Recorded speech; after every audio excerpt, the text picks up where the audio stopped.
Today, I'd like to talk about turning around an epidemic.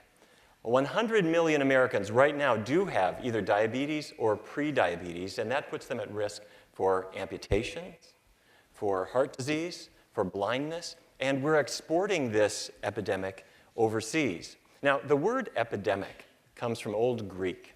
Epi means on, demos means people. So an epidemic is something that we study with sterile statistics and maps and graphs, but the truth is it's something that impinges directly on people, on living, breathing human beings. But my story actually starts in the basement of a Minneapolis hospital. The year before I went to medical school, I was the morgue attendant, or as I like to say, the autopsy assistant. What that meant was whenever anybody died, I would bring the body out of the cooler and put the body on an examination table, and the pathologist would come into the room. And one day, a person died in the hospital of a massive heart attack, probably from eating hospital food, but that's another story. So to examine the heart, you have to remove a section of ribs. And this is not done with great delicacy. You take what looks like a garden clipper, and you go crunch, crunch, crunch through the ribs on this side, and crunch, crunch, crunch through the ribs on this side. And the pathologist pulled this big pie wedge of ribs off the chest, set it on the table. And he knew that I was going to be going to medical school, so he wanted to make sure that I saw everything. He would say, Neal, look at this. These are the coronary arteries. We call them coronary because they crown the heart. And he sliced one open. He said, look inside. And so with my gloved finger, I poked around, and it wasn't a wide open artery. It had what was sort of like chewing gum inside, except that it was hard like a rock. And he said, that's your bacon and eggs, Neal. That's atherosclerosis.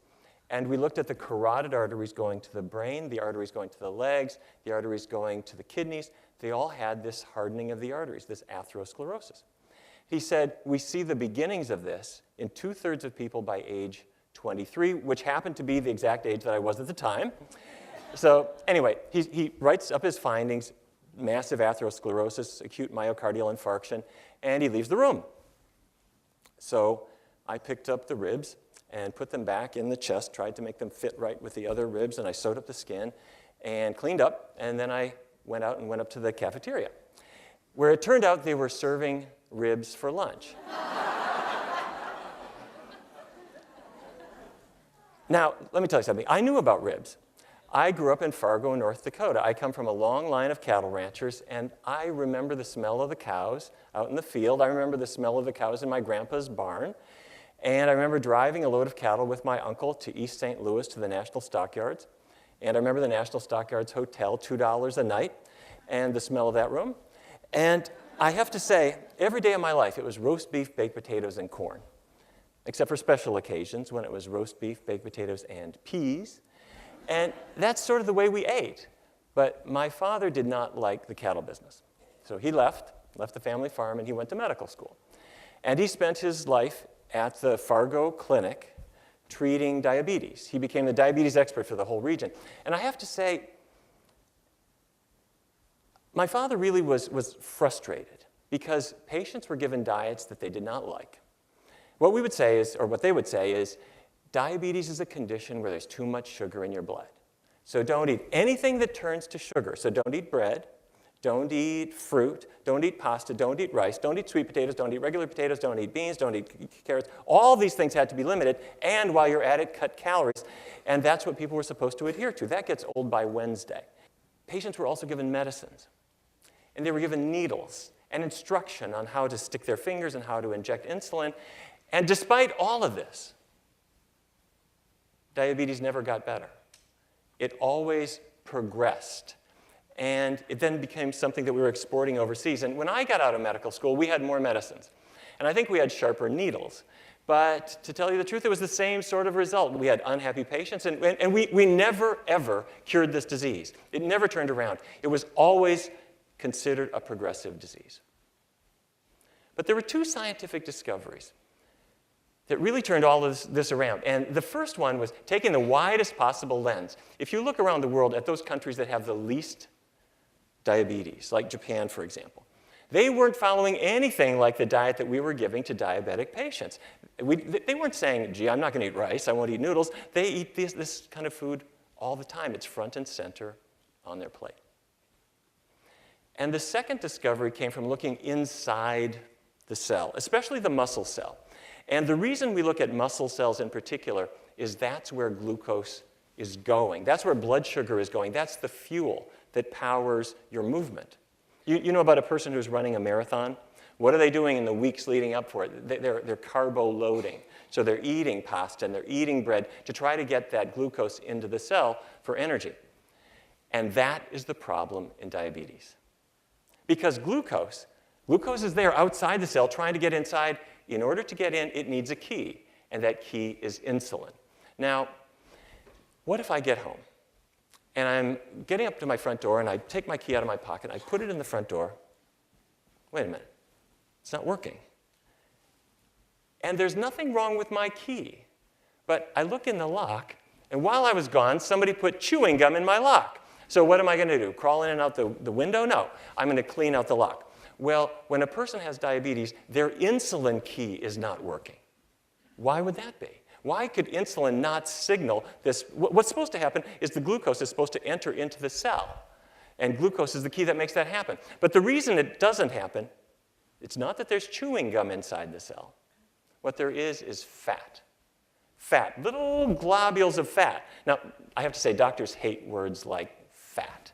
It's got one syllable. So we want to call it intramyocellular lipid. Intra means inside. Myo means muscle. Cellular means cellular.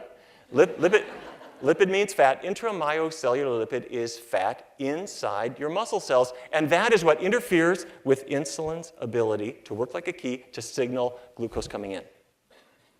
Now, in 2003, the National Institutes of Health gave my research team a grant and said, let's test something completely different. Instead of limiting breads and all of these kinds of things, what if fat is the issue, what if we have a diet that has effectively no fat in it? Well, where does fat come from? It comes from two sources, animal products, animal fat, and vegetable oils. So we brought in 99 people, and we asked them to do two things. To really eat a bounty of food, not worrying about quantity. We're not counting calories here. We are not counting carb grams or anything like that. What we're doing instead is we're setting the animal product aside, keeping the vegetable oils low. Very simple. Now, one of our participants was a man named Vance. And Vance's father was dead by age 30. Vance was 31 when he was diagnosed with diabetes. He was in his late 30s when he came to see us. And he said, this is not hard.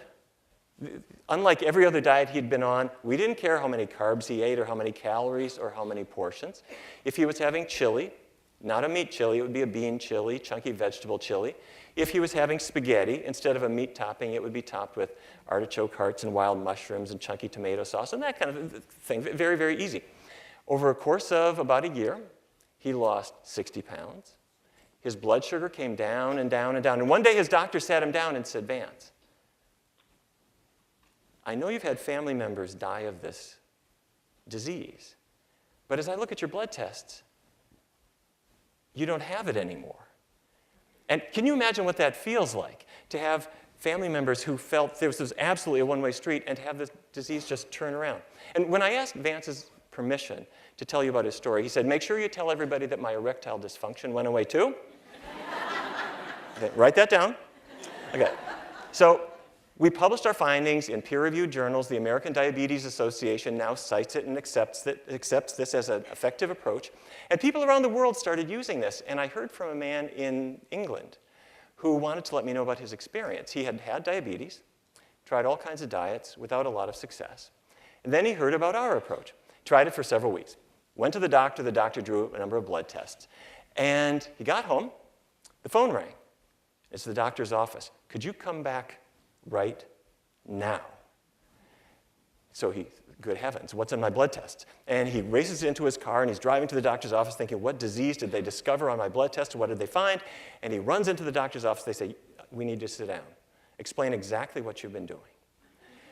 All traces of his diabetes were gone. The doctor said, your blood tests are better than mine, and I don't have diabetes. How is this possible? The doctor explained to him that we can never say that a person has been cured of diabetes because we all know that's not possible. But technically,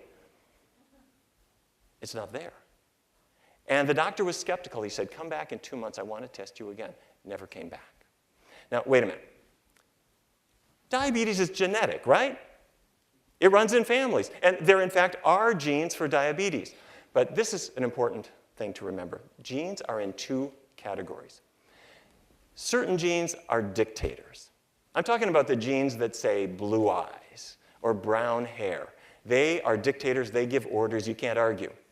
But the genes for diabetes are committees. They're making suggestions. And you could say, well, wait a minute. I don't really think I want to have diabetes. And in fact, most disease genes, whether it's for heart disease or diabetes or hypertension, certain forms of cancer, even Alzheimer's disease, they're not dictators, they're committees. And their activity depends on what we put into our bodies. So what I'm saying is that we're putting into our bodies foods that we're really not designed for, which raises the question, what foods are we really designed for? Well, there are different ways of looking at this, and one is called the dental test. Do you know the dental test? What you do is you wait for your cat to yawn, and you look in your cat's mouth, and what you notice is in his mouth are these very, very long, protruding canine teeth, and on each side of his mouth, it's just like a pitchfork that's really good for capturing prey, killing small animals, and ripping the hide off the flesh and eating meat. So now look at your own mouth. What you discover is that your canine teeth are no longer than your incisors. And that change occurred at least 3.5 million years ago. So our molars are really good for crunching on an apple. They're not so hot for handling roadkill. Now there's the bunny test. Do you know the bunny test? You take a bunny, and you put the bunny in front of your cat, and what you discover, no matter how young your cat is, the cat has this irrepressible desire to capture, attack, kill, and swallow that bunny. Now, you put the very same bunny in front of a toddler or a baby. And what you discover is that toddlers say, bunny, bunny, they want to play, and the little baby is just absolutely delighted. The idea of killing him and eating him would never occur to them in a million years. We're learning something here. Do you know the box test? You take a box that was used to carry electronic equipment, and you look around in the bottom, and what you find is silica gel. And silica gel is there to take moisture out of the box. And apparently, the manufacturers of silica gel have realized that human beings are so indiscriminate in our eating habits that they have to put these words on their do not eat.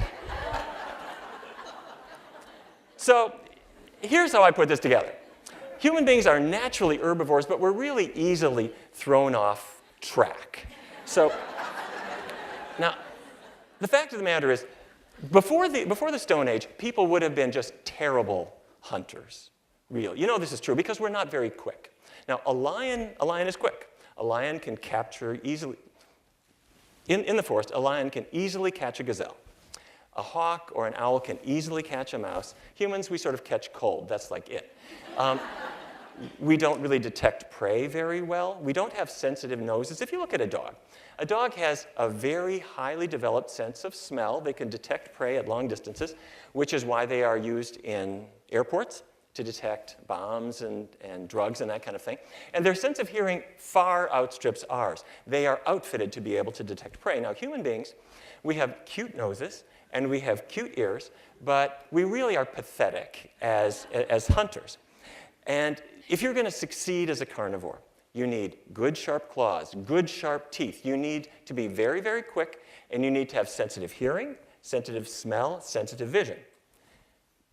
Which actually raises the question, what is the most sensitive part of the human body? What do you think? Well, I actually learned the answer. As I was coming here, I was at the airport, and the TSA agent pulled me aside, and he said, I got to do a pat down, but when I get to a sensitive part of your body, I'll use the back of my hand. And I realized that apparently the most sensitive part of the human body must be our backside, I guess. So anyway, what I take from this is that meat eating began somehow. How did it begin? I put that question to Richard Leakey.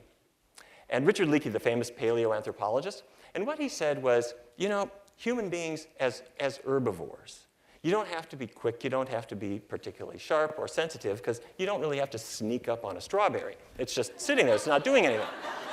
But to become carnivores really took some work. And it probably started as scavenging.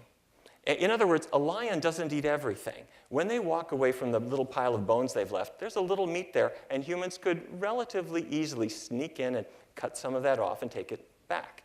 Now, that requires having some tools to do that with. So once the Stone Age arrived, then we had the possibility of actually doing that. And once we had arrowheads and axes and that sort of thing, then we were really onto something. Meat eating really became a big thing. But we have pre-Stone Age bodies. To this day, when a person puts into their body plant foods, their arteries open up again. Their diabetes starts to get better. Their weight starts to come off. Their body starts to recover. Now, Americans, unfortunately, are really not on the diabetes reversal diet. Americans today eat more than 1 million animals per hour. And the Centers for Disease Control and Prevention say that 1 in 3 kids born in the year 2000 and in the years since is going to get diabetes at some point in their life. And you see the truth of it. Turn on the television. Half the commercials are for burgers, chicken wings, snack foods. The other half of the commercials are for medicines to undo the effects of all the foods that we're eating. So that's where we are. And what if it happened that instead of 100 million Americans having diabetes or pre-diabetes, what if all 100 million have diabetes itself, or more people than that, and all of them need medicines and testing and hospital care and so forth? Financially, it's a disaster. But personally, the personal cost is just incalculable. Now, I think we're starting to turn the corner. My family has promoted meat for generation after generation after generation. However, in 2004, we reached a peak at 201.5 pounds of meat. That's what the average person consumed in that year. And in the subsequent years, it's dropped and dropped and dropped. We're now under 190, and hopefully that downward trend will continue. But to this day, doctors, dietitians, nurses, they will say diabetes is a one-way street. It never goes away. But that was before we looked around the world and saw, there are dietary patterns that are more healthful. And that was before we realized that looking inside the cell, we can understand how this occurs, and we can understand how to reverse this process. And it was before we realized that patients will make bigger changes than we gave them credit for. So families like mine that have been selling meat for generations, instead, maybe we can sell carrots and asparagus and sweet potatoes and beans. And hopefully the autopsy room will be more neglected than ever, because people are going to live longer and they're going to live better. And maybe the hospital cafeteria, instead of serving ribs, could serve a bounty of healthful foods. And instead of studying epidemics, maybe we can celebrate a resurgence of health. Thank you very much.